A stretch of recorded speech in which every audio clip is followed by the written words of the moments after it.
नहमदुहु व नुसल्ली।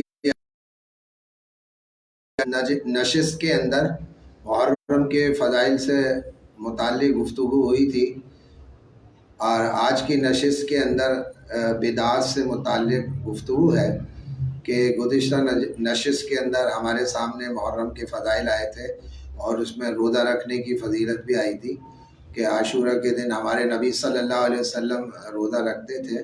और हमारे नबी सल्लल्लाहु अलैहि वसल्लम को जब पता चला कि यहूद भी रोज़ा रखते हैं आशूरे का, मुहर्रम की 10 तारीख़ का, तो आपने फरमाया था कि अगर मेरी ज़िंदगी रही तो मैं आइंदा एक दिन का और रोज़ा रखूँगा, यानी नबी का या 11वीं का, ताकि यहूद के साथ मुशाबहत ना पाई जाए। तो बहरहाल इतना जो है कुरान हदीस से साबित है कि इस दिन मुहर्रम में रोज़ा रखा जाए और 10 तारीख़ को रोज़ा रखा जाए। और बाकी इसके अलावा जो है और बहुत सारी बातें जो है इस महीने के अंदर मशहूर हुई हुई हैं, जिनकी कोई जो है वो सनद नहीं है, ना कोई उसकी बुनियाद है। उसमें से एक बात ये है कि ये आम तौर पर मशहूर हुआ है कि ये जो है ना गम का महीना है और शोक का महीना है। तो ऐसी कोई बात नहीं है, ना ये गम का महीना है ना शोक का महीना है, बल्कि जो है ये फजीलत वाला महीना है, मोहतरम महीना है। जैसे कुरान में अल्लाह ताला ने मिनहा अरबातुल हुरुम, यानी 4 महीने मोहतरम है, उसमें से एक महीना मुहर्रम का भी है।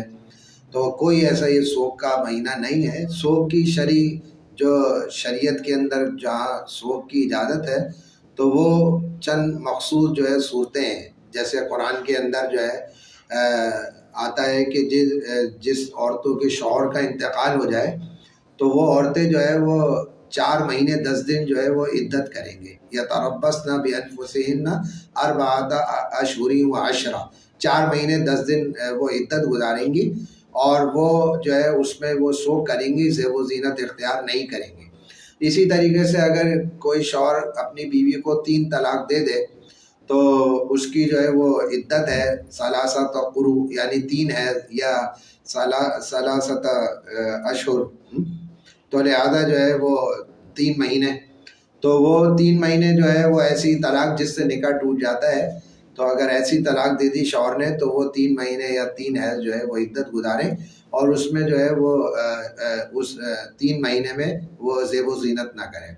या फिर जो है वो शोक की ये सूरत है जो शरीयत ने हमें बताई है कि किसी के करीबी रिश्तेदार का इंतकाल हो जाए, या कोई माँ बाप में से, बहन भाइयों में से, तो शरीयत ने उसको 3 दिन तक शोक मनाने की इजाज़त दी है, इससे ज़्यादा इजाज़त नहीं। तो बस ये चंद सूरतें हैं शोक के एतबार से, बाकी कोई जो है वो शोक मनाने के एतबार से जो है शरीयत की तरफ से इजाज़त नहीं है। तो ये महीना जो है कोई शोक का नहीं है, इसमें शादी ब्याह भी करें, कोई खुशी की तकरीबात भी करें। ये जो मशहूर हो चुकी हैं बातें कि भाई जो इस मुहर्रम में खुशी करेगा वो कामयाब नहीं हो सकती, ऐसी कोई बात नहीं है। तो इस महीने के अंदर खुशियाँ भी की जा सकती हैं, हर तरह की तकरीब की जा सकती है। बाकी और भी बहुत सारी रसूमात और बिदात जो है इस महीने के अंदर फैली हुई है कि बाद लोग ये समझते हैं कि जो है इस महीने में जो है वो खिचड़ा जो है न पकाया जाए तो मुहर्रम की फजीलत हासिल नहीं हो सकती, और वो जो है मुहर्रम की फजीलत उसी वक्त हासिल होगी जब वो खिचड़ा, जिसको हलीम कहते हैं, वो पकाई जाए और बाटी जाए, तो जो है वो मुहर्रम की फजीलत हासिल होगी। ऐसी कोई बात नहीं है। हमारे नबी सल्लल्लाहु अलैहि वसल्लम से, सहाबा से ऐसा कोई जो है खाने पका के बांटना साबित नहीं है कि जिसके अंदर जो है वो इस मुहर्रम के महीने में पानी पिलाना, खाने खिलाना, जो एक बहुत ही जो है फैली हुई है ये रसूमात, तो ऐसा कोई जो है इस मुहर्रम के महीने में ऐसी कोई बातें साबित नहीं है। खाना खिलाने का जहाँ तक ताल्लुक़ है, पानी पिलाने का जहाँ तक ताल्लुक़ है, वो उमूमी एतबार से पूरे 12 महीने आप लोगों को खाना खिलाएं, पानी पिलाएं, तो कोई हर्ज नहीं है, सवाब का काम है।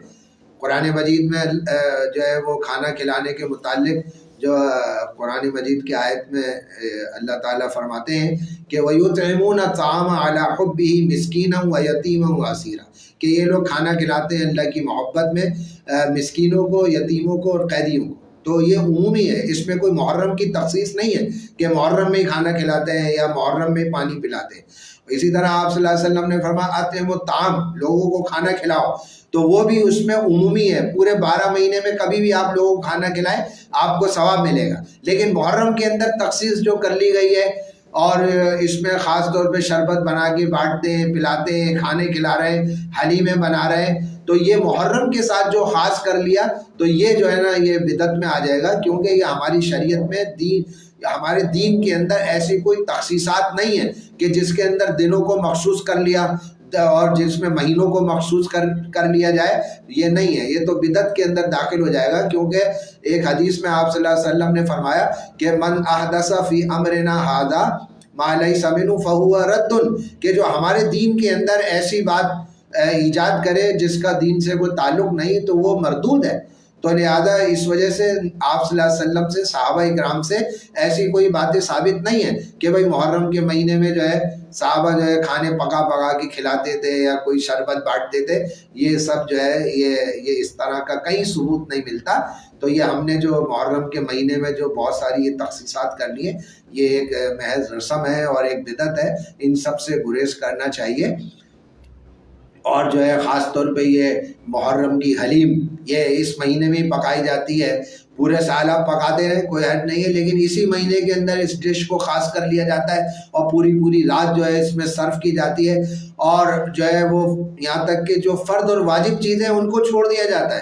نمازیں فرض ہیں وہ چھوڑ دی جاتی ہیں، لیکن جو ہے وہ ان چیزوں میں پوری رات جاگا جاتا ہے اور جو ہے وہ پوری رات حلیم پک رہی ہے. ہاں ایک ضعیف روایت ہے، کمزور روایت ہے کہ آپ صلی اللہ علیہ وسلم نے فرمایا کہ جو اس 10 تاریخ کو جو ہے اپنے کھانے، اپنے اہل و عیال اور اپنے گھر والوں کے اندر وسعت رزق کرے گا، اللہ پورے سال جو ہے اس کو جو ہے اس کی روزی میں برکت دے گا. تو لیکن یہ ایک بہت ہی کمزور ضعیف روایت ہے. علماء فرماتے ہیں یہ ضعیف روایت، لیکن آج ہم اس حدیث پہ اتنا عمل کرتے ہیں جیسے فرض اور واجب پہ عمل کرتے ہیں، اور جو فرض اور واجب چیزیں ہیں ان کو ہم چھوڑ دیتے ہیں.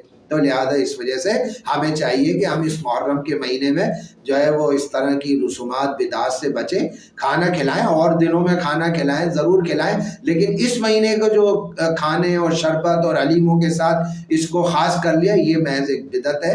چونکہ صحابہ سے نہ ہمارے دین کے اندر اس طرح کی چیزیں ثابت نہیں ہیں. تو اللہ تعالی ہمیں جو ہے ان تمام منکرات سے، بدعات سے بچنے کی توفیق نصیب فرمائے. اور جتنا کچھ شریعت میں ثابت ہے اور ہمارے نبی صلی اللہ علیہ وسلم نے جو ہمیں تعلیمات دی، بس ہمیں اللہ تعالیٰ انہی باتوں پہ عمل کرنے کی توفیق نصیب فرمائے. وآخر دعوانا الحمدللہ رب العالمین.